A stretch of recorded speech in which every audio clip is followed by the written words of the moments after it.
اللہ تبارک و تعالیٰ کے فضل و کرم سے ماہ رمضان المبارک کی برکتوں کو چار چاند لگاتا ہوا جمعۃ المبارک کا آج دن آن پہنچا ہے کہ جس میں اللہ تبارک و تعالیٰ کی برکتوں اور رحمتوں کا وہ الگ سلسلہ ہے کہ جو ہمیں سال کے دیگر مہینوں میں میسر نہیں آتا۔ اس لیے اس وقت کو غنیمت جانا جائے اور اللہ تبارک و تعالیٰ کے حضور وہ امور بجا لائے جائیں کہ جو عارضی نہ ہو بلکہ ہمارے لیے بقیہ زندگی کے لیے کچھ بہتری کا سامان پیدا کریں، کچھ اپنی ذات میں، اپنی سوچ میں، اپنی فکر میں کچھ ایسی مثبت تبدیلیاں لانے میں ہم کامیاب ہو جائیں کہ جن تبدیلیوں کی بدولت ہماری بقیہ زندگی اور دیگر آخرت کی منازل آسان ہو جائے۔ ہم ہدایت کی طرف لوٹیں اور اپنے اعمال میں اللہ کے حبیب صلی اللہ علیہ وآلہ وسلم کی دی گئی ہدایات کو نافذ کریں اور اس دنیا میں اپنے آنے کے مقصد کو ہم حاصل کرنے میں کامیاب ہو جائیں۔ ہدایت کے لیے جو چیز اولین ہے اس کا تعلق رمضان المبارک کے ساتھ بہت گہرا ہے۔ وہ اس طرح سے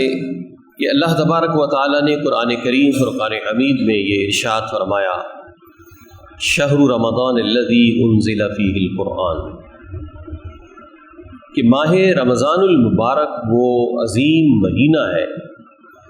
کہ جس میں اللہ تبارک و تعالیٰ نے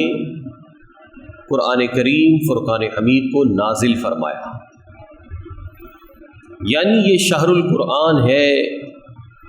یہ ماہ سیام تو ہے ہی، یہ ماہ قرآن بھی ہے کہ ہم قرآن کریم فرقان حمید کی جتنی تلاوت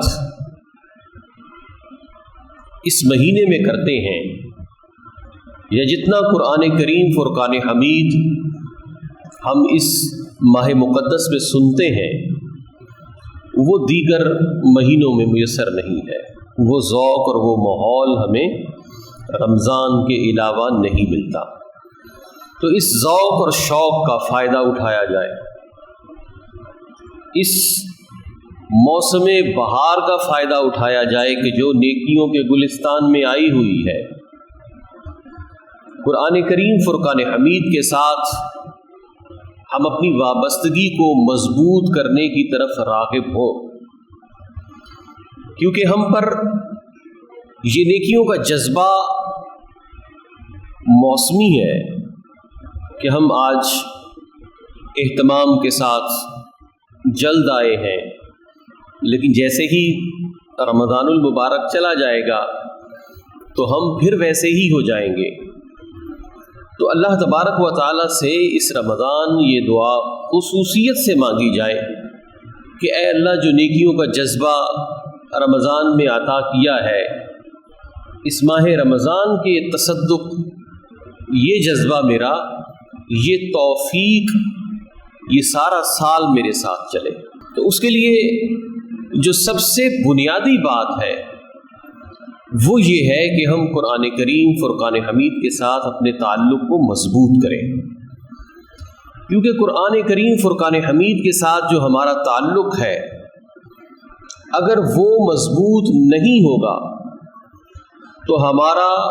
یہ ذوق اور شوق ہمیشہ عارضی رہے گا، اور پھر جن کا تعلق مستقل ہے لیکن ان کا بھی اگر قرآن کریم فرقان حمید سے تعلق کچا ہے تو ان کا یہ دائمی طور پر حاضر ہونا یہ انہیں وہ ثمرات نہیں دے سکتا کہ جو قرآن کریم فرقان حمید کے ساتھ ہمارا تعلق قائم ہونے کے بعد میسر آئے گے۔ اس لیے قرآن کریم فرقان حمید کے فہم و تدبر کی طرف ہمیں